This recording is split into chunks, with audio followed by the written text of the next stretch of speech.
Hello, I'm Lucas Santos, and today I'm going to present the paper on the design and implementation of real-time resource access protocols, written by me, Giovanni Gracioli, Thomas Cloda, and Marco Cacamo. When talking about real-time systems and its applications, one of the most important things is to get rid of any source of unpredictability, since they are a huge problem to the task's deadlines in real-time systems. One source of unpredictability is shared resource access. Let's see why. On the figure, we have three tasks, numbered from the highest to the lowest priority. The lowest priority task, Tau3, executes and accesses a critical section. After that, Tau1 arrives and preempts Tau3. When Tau1 tries to get access to the critical section, it's blocked, and Tau3 gets back to execution. The problem is, any task that has priority higher than Tau3 and will not execute on the same critical section will get to execute normally, delaying Tau1 execution for an unpredictable amount of time. When these medium priority tasks delays Tau1 execution, this is called unbounded priority inversion. The way to treat this problem is using resource access protocols that works to bound this priority inversion phenomenon. Our proposal is to build an object-oriented design for resource access protocols for both single and multi-core systems. Our design has to provide low runtime overhead and reusable code. After that, we will implement the proposed design on a chosen RTOS and evaluate its runtime overhead, schedulability ratio, and memory footprint to see if our design is reliable. We designed, implemented, and evaluated the listed single-core protocols: PIP, TCP, IPCP, and SRP. We also implemented the listed multi-core protocols, MPCP and MSRP.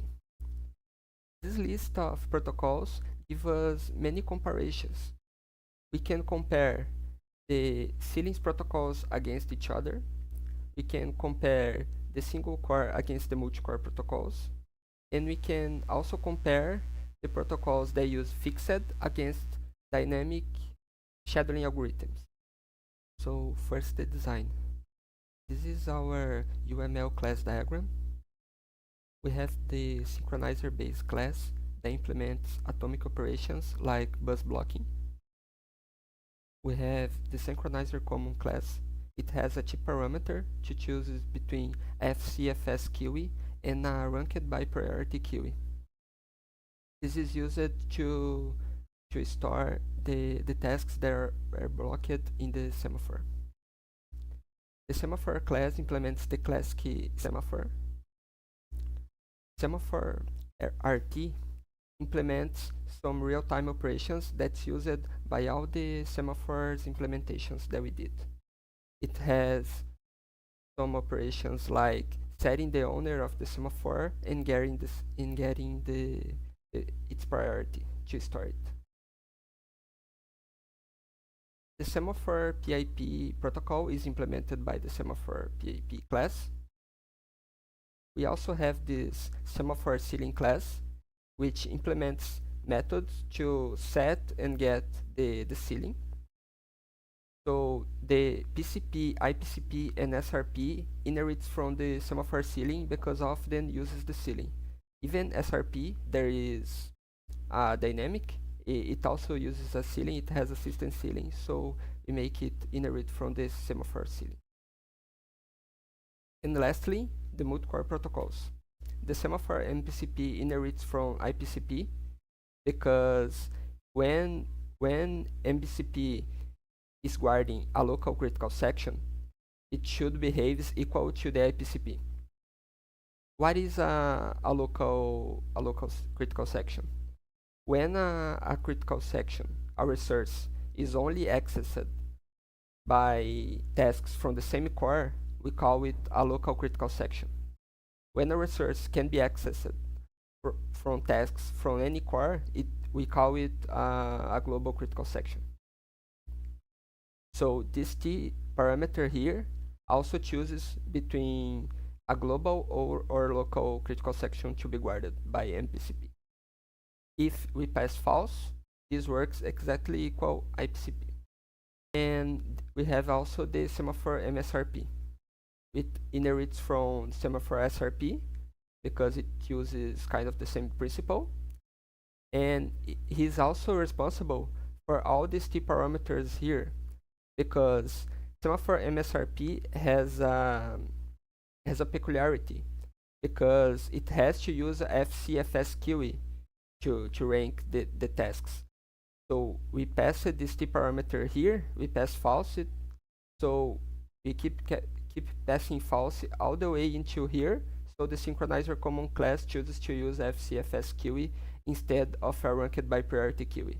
All the other protocols uses a ranked by priority QE. So here we have some examples of how to use our implemented design in C++. The example shows the both multi-core protocols that we implemented.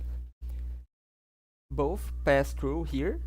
It means that we are guarding global resource with these semaphores. If you are going to guard a local resource, so you could pass false here.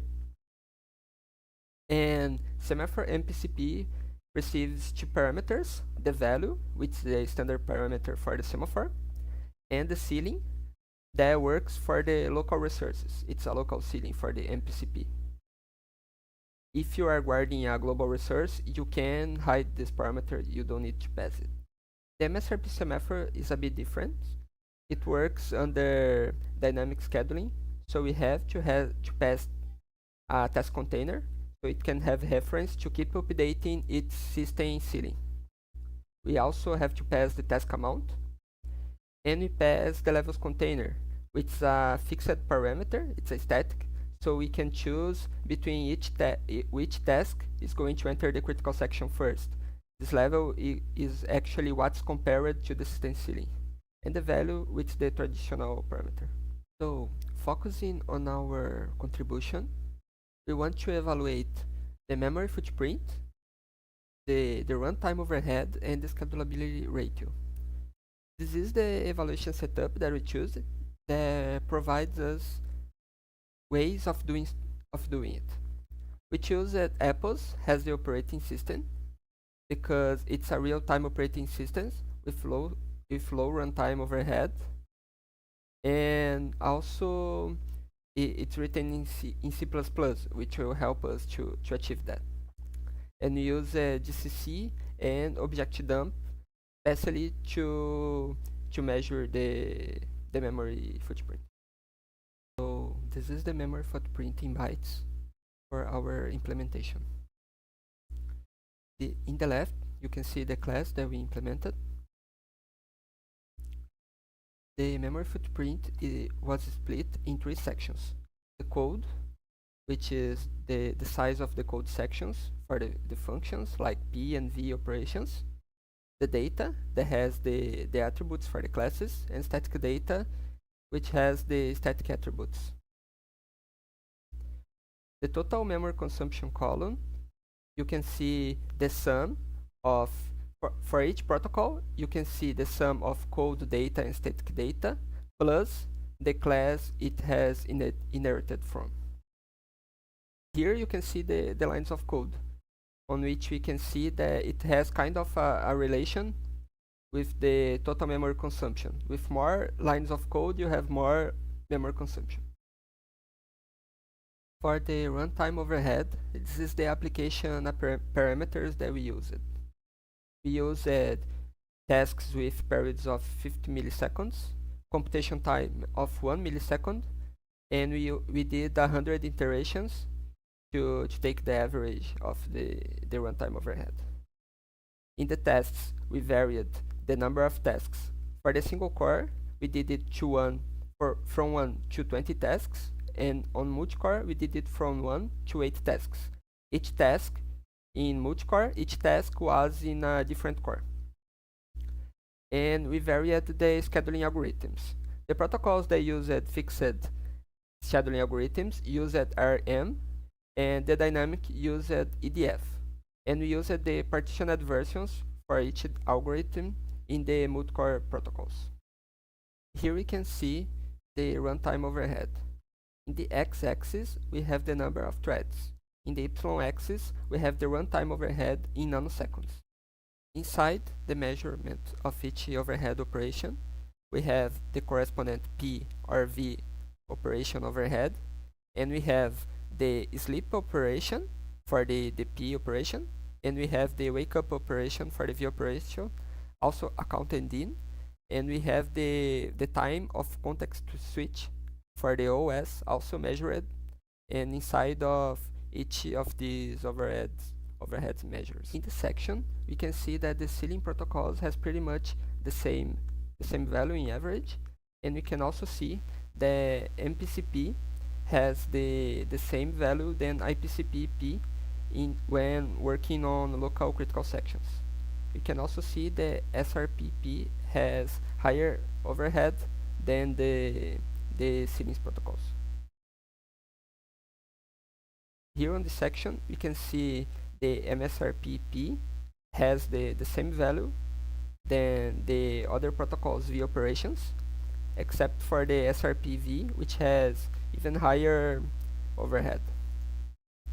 And here you can see the V operations for the multi-core protocols.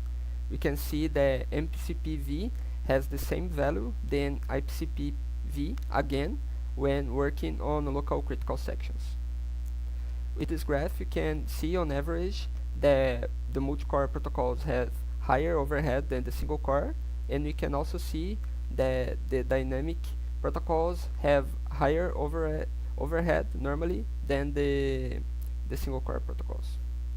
After we measured the overhead, we want to use these values to see if there is any changes from the scalability ratio for the system. This is the parameters that we varied among the scalability evaluation. We use the heterogeneous periods. We varied the critical section size from short, medium, and long. We also varied the utilization from mean values for the light, medium, and heavy utilization. We also varied the number of resources that the tasks can access, and the probability accuracy, which is the task probability of being assigned to each resource. Varying these parameters, we got more than 2,500 cases. This is the schedulability impact for the single core protocols. In the x-axis of the graphs, we have the utilization cap, and in the y-graphics, we have the schedulability ratio. You can see below each graph the parameters that we varied and we used. So in continuous lines, we can see the theoretical values for each of the protocol. And on dotted lines, we can see the theoretical values, but using our overhead on it. So we can see that the PCP, IPCP, and SRP degraded the most, and PIP stays quietly the same. This is the schedulability impact for the multi-core protocols. We can see in the x-axis the utilization cap, and again in the y graphic the schedulability ratio. In red and yellow continuous lines, we can see the theoretical values for the partitioned RM and EDF. In blue and green, we can see the continuous lines for the theoretical values of MSRP and MCP. We varied the number of resources between the graphics. Here we can see the MPCP stays quietly the same when we vary the number of resources, and the MSRP degrades the most when we vary the number of resources. After evaluation, we can see that a correct design and implementation allow a small memory footprint and runtime overhead. We can also see that our design has overall few impact on system schedulability, and we pretend to extend our experiments for nested locks. So thank you very much for your attention and for watching this presentation.